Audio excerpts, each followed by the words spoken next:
We told you earlier how on Tuesday President Obama and Governor Mitt Romney traded some of the strongest charges yet in this presidential campaign. This morning, the Republican presidential candidate is aboard his campaign bus in Columbus, Ohio, and with us. Governor Romney, good morning. Good morning, Anthony. Gail. Thanks for being here. Governor, in your speech yesterday, what many are saying is your most fiery speech yet, you accused the president of waging a campaign of division and anger and hate. Did you write those words yourself? Well, of course. The words I use in speeches are words that I craft or put in there or agree with. And in this case, I think people across the country who've seen the president's ads and the ads of the people who are supporting him, then he won't distance himself from those ads, have been a little astonished by what he's done and recognize that this is a critical time for the country. We've got 23 million Americans out of work, and 1 out of 6 Americans have fallen into poverty, and they want to know how we're going to get America working again. And the president's campaign is all about division and attack and hatred. My campaign is about getting America back to work and creating greater unity in this country, which, of course, has always been the source of America's vitality and strength. The Obama campaign said your remarks seemed unhinged. Your reaction to that? Very measured. I can be much more dramatic. I think unhinged would have to characterize what we've seen from the president's campaign. Specifically, how is this campaign about hatred? What do you mean exactly about that? Well, I think if you look at the ads that have been described and the divisiveness based upon income, age, ethnicity, and so forth, it's designed to bring a sense of enmity and jealousy and anger. And this is not, in my view, what the American people want to see. I know what I'm running for. I'm running to get America working again, to get good jobs for people with more take-home pay. And the president seems to be running just to hang on to power. I think he'll do anything in his power to try and get reelected. I want to get this country going again. That's what brought me into the race. And hopefully we can have a debate about issues and about our differences on issues and contrast in that area. But these personal attacks, I think, are demeaning to the office of the White House. And the comments yesterday by the vice president, I think, just diminished the White House that much more. And your reactions to that, Joe Biden's comment yesterday that he said that Republicans want to unshackle Wall Street and put middle-class Americans back in chains. What did that mean to you, Governor Romney? Well, of course, we have to have regulation on Wall Street and on every street to make sure that our economy works well, so it's factually inaccurate to begin with. And secondly, I just say that I think comments of this nature sink the White House just a little lower. The American people expect something better from the president than these kinds of divisive comments. But isn't the metaphor of unshackling, isn't that something that Republicans have used, including Paul Ryan? You know, I can't speak for anybody else, but I can say that the comments of the vice president, as I heard them, I thought were one more example of a divisive effort to keep from talking about the real issues. Look, no one is talking about deregulating Wall Street, and no one is talking about the kinds of language that this White House is bringing forward. Instead, we're talking about what is it going to take to get the economy going and put people back to work. I put out a 5-point plan based on energy, education, better trade, balancing our budget, and helping small business.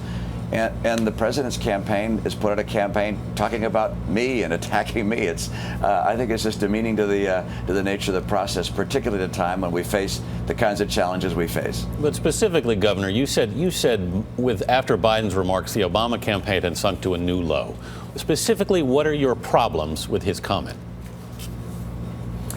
You know, I think I've expressed myself well enough. I think the American people had the same reaction, which is they listened to the vice president and they thought, again, an unfounded charge and a metaphor which is not uplifting, not uniting, but one which is, once again, a divisive attack. Look, there are dramatic differences between the president's course and the course I would take. My course is designed to get America working again and to draw Americans together. American history has been characterized as a story of the many in America becoming one. And that's the nature of what we're going to have to do if we want to get this economy going again. Governor, this week you've been criticizing the president for cuts made to that the health care makes to Medicare. But Congressman Ryan's budget makes those same cuts to Medicare. How do you square that? Well, first of all, Congressman Ryan has joined my campaign, and his campaign is my campaign now, and we're on exactly the same page. And my campaign has made it very clear. The president's cuts of $716 billion to Medicare, those cuts are going to be restored if I become president and Paul Ryan becomes vice president. You know, the president, when he was campaigning in Denver, Colorado 4 years ago, said that Medicare was on the pathway to become bankrupt. And yet he's taking $716 billion from the Medicare Trust Fund to finance Obamacare, a new risky federal takeover of health care. My commitment is, if I become president, I'm going to restore that $716 billion to the Medicare Trust Fund so that current seniors can know that trust fund is not being raided, and we're going to make sure and get Medicare on track to be solvent long-term on a permanent basis. So you made the point at the beginning there, Governor, that Congressman Ryan is now on your team. But there's been a lot of discussion about his budget. Are you running on his budget or your budget?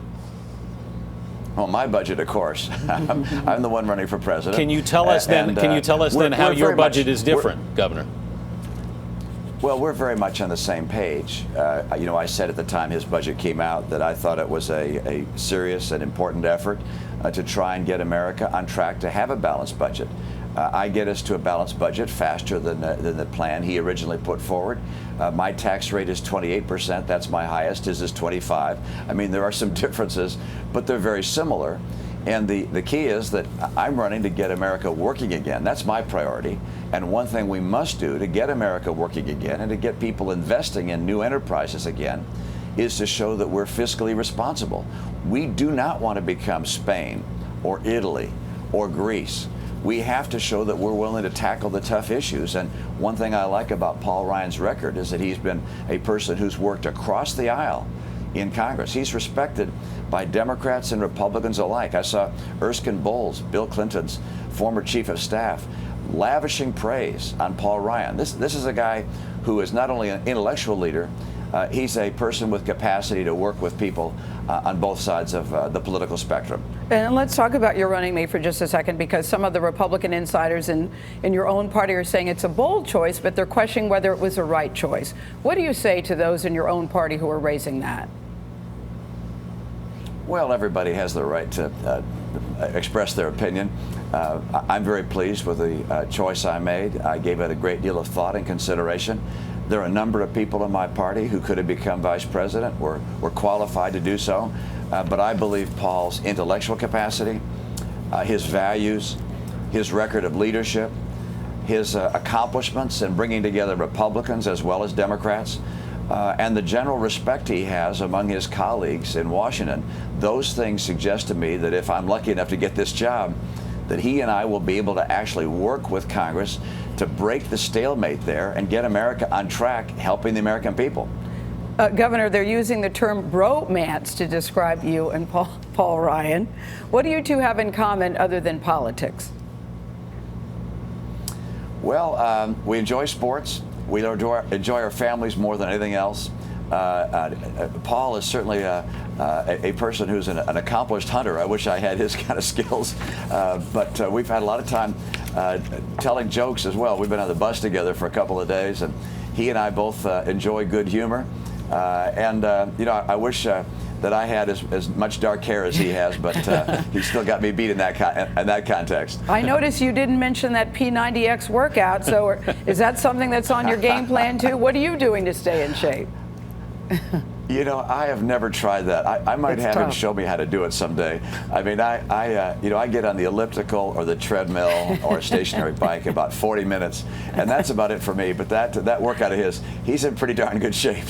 No, it's a tough one, and Governor, you're looking pretty good. Thank you, sir, for joining us this morning. Thank you, Governor Romney. Thanks so much.